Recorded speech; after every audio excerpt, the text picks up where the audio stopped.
J'y aille. Ouais, vas-y. Inspire-moi. C'est Jaja pour le 5, dédicace. C'est Ben Chirou pour le 5. On est là et on se régale.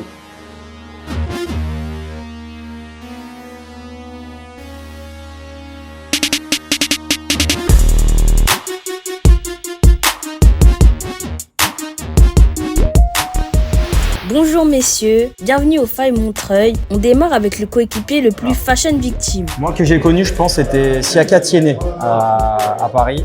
L'Ivoirien, dans toute sa splendeur, adorait la mode, donc arrivé avec des tenues improbables. Ouais, nous à Marseille, il y avait Fabrice Abriel qui aimait bien de temps en temps faire quelques excentricités et était pointu à ce niveau-là.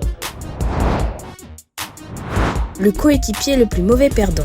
Je l'ai pas encore, vas-y. Moi je l'ai, c'est sûr, c'est Ibra. Jamais il voulait perdre, trouvait toujours un moyen pour tricher s'il voulait gagner. Et surtout, c'était un gros compétiteur, donc évidemment, horreur de la défaite. À Marseille, dans le vestiaire, c'était peut-être moi, le plus mauvais perdant. J'avoue.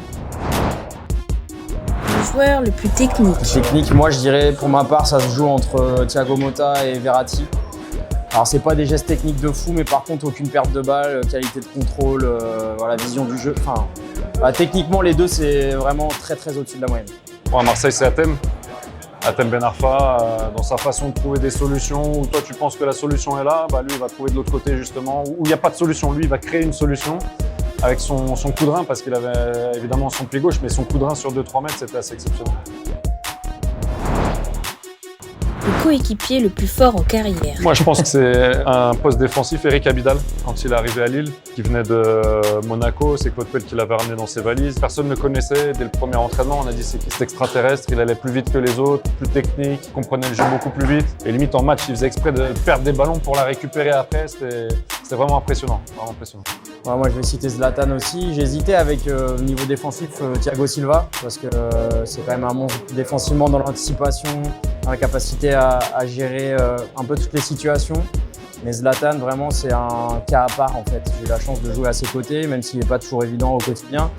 C'est un mec avec une stature. On ne pense pas qu'il est capable de faire des gestes techniques qu'il réalise. Le fait qu'il soit grand, costaud comme ça, il a une élasticité assez impressionnante. C'est vraiment voilà, un joueur de grand standing. Alors tout le monde le sait parce qu'il le rabâche, mais c'est vrai quand même. Votre coéquipier le plus vicieux. Moi c'est facile, c'est Thiago Motta. Je l'aurais cité 2 fois, mais je pense que ses adversaires peuvent le dire sans aucune hésitation, et ses partenaires aussi. Parce que même à l'entraînement, franchement, il vaut mieux l'avoir dans son équipe, parce que même des fois quand on le voit faire avec notre partenaire, on se dit il abuse quand même. Le plus gros vicelard, c'est clair que c'est pour moi avec qui j'ai joué, c'est Thiago Motta, c'est sûr. Moi, c'est sûrement Gabi Heinze, la patte argentine, qui a joué au PSG, qui a joué à Marseille, qui avait beaucoup de vices. En plus, nous, il était plus en fin de carrière qu'au début. Il avait moins cette explosivité, donc dans les duels, il était plus en retard qu'en avance. Donc pour ne pas être trop en retard, il avait toujours l'épaule devant, le fait de tomber sur le ballon, récupérer tout ça. Dès qu'il y avait une touche, il ne demandait pas si elle était pour lui ou pour les autres. Il prenait le ballon, il la jouait. Tous ces petits trucs-là qui font que les Argentins ont un truc en plus, et c'est peut-être pour ça qu'ils nous ont battus en finale de Coupe du Monde. Le joueur le plus rapide. Tu l'as peut-être connu, moi, de mon côté. Baki connaît. Baki connaît. T'as joué avec lui? Non, j'ai joué contre, malheureusement. Ouais, dans les démarrages, Baki, il était assez impressionnant. Dans le premier mètre, même pas dans les 2-3 premiers mètres, mais dans le premier mètre, façon de se retourner, de pas se mettre hors jeu aussi. Il était rarement hors jeu. Il allait très vite, c'était sa qualité principale. Moi, c'est Lucas, sans hésitation. Incroyable puissance au démarrage sur les 10, 15, 20 premiers mètres. C'est un boulet de canon. Il était plus rapide avec ou sans le ballon, lui? Et en fait, quand on faisait des sprints, il était déjà penché quand il partait, et on dirait qu'il était prêt de tomber. Et direct, boum, il enclenchait. Franchement, façon sprinter, il aurait pu, je pense, en concurrencer certains sur les 10-15 premiers mètres. Franchement, sincèrement, une balle. Le joueur le plus clutch. Je vais te laisser le temps de réfléchir parce que moi, je l'ai tout de suite. Ouais, okay. Mamadou Niang. Quand je suis arrivé à l'OM, j'avais eu la chance ou la malchance de jouer contre lui quand il était à Troyes, à Metz à l'époque, et à Marseille, clutch player, parce qu'il faisait la différence, même quand il n'y avait pas de solution, quand le match était compliqué individuellement, il arrivait à dribbler 2-3 joueurs, à faire le bon geste devant la cage, et il nous a fait beaucoup de bien en marquant beaucoup de buts, et c'était un leader aussi positif. On pouvait se reposer sur lui en fait. Le clutch player, c'est le gars où quand tu sais pas quoi faire, tu lui donnes le ballon, c'est lui qui trouve la solution, et lui nous a sorti de beaucoup de pétrins.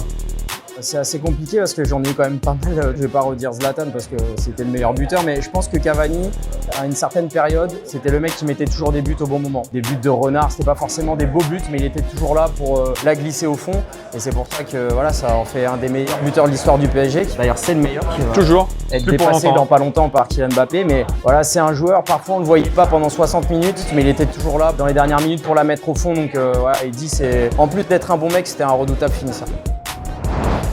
Le coéquipier avec la plus grosse frappe de balle. Facile pour moi. Vas-y. Taïwo. Grosse frappe du gauche. Quand il y avait des coups francs, il n'y avait personne dans l'équipe en face qui voulait se mettre dans le mur. Ils se cachaient tous, ils cadraient souvent en plus. Je me rappelle même d'un centre qui est rentré directement au second poteau. Il n'avait pas fait exprès, mais grosse frappe du gauche. Pas d'originalité, mais Ibra, vraiment, là, je peux pas dire quelqu'un d'autre. Pour le coup, j'ai été dans le mur et je m'en rappelle. Ça fait mal. Bah, Ça picote. heureusement qu'il est passé au-dessus. Mais pour le coup, j'avoue, même les gardiens à la fin des séances de frappe, ils plongeaient sans les mains à la fin. Parce que déjà, elles sont toutes cadrées, elles sont toutes très fortes. Intérieur au coup du pied, c'est abusé.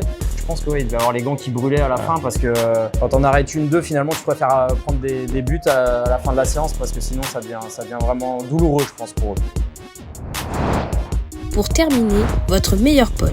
Bah évidemment, ça parle. Moi, mon meilleur pote, il est toujours aujourd'hui. On s'est connus à Niort à 15 ans. Généralement, ce qui reste, c'est que c'est les meilleurs. On en a beaucoup des amis dans le football, pas forcément qui sont stables sur la durée, parce qu'on s'éloigne tous les uns des autres, forcément, avec les changements de club. Moi, c'est Malik Couturier, qui aujourd'hui est toujours dans le milieu du football, dans l'environnement du syndicat. Mais voilà, c'est mon meilleur ami. On a partagé plein de grands moments ensemble. On a même eu la chance de jouer l'un contre l'autre quand je jouais à Paris en demi-finale de Coupe de France. Lui, il était à Angers. Ça reste un moment inoubliable et voilà, c'est mon meilleur poteau. Moi, c'est un mec qui est né à Montreuil aussi, encore une fois, Lionel Oh. Matisse. On s'est connus quand on avait 16-17 ans et on s'est suivis. J'ai rejoint à Auxerre et c'est lui qui m'a accueilli chez lui pendant plusieurs mois, le temps que je trouvais une maison. Il a accueilli ma famille aussi et ça, c'est quelque chose que j'oublierai jamais. C'est quelqu'un qui a compté dans ma carrière justement pour me mettre bien dans l'adaptation dans un nouveau club. Tu sais ce que c'est. Ouais. Le fait d'être à l'hôtel, de ne pas être chez toi, de ne pas avoir tes repères, c'est parfois perturbant.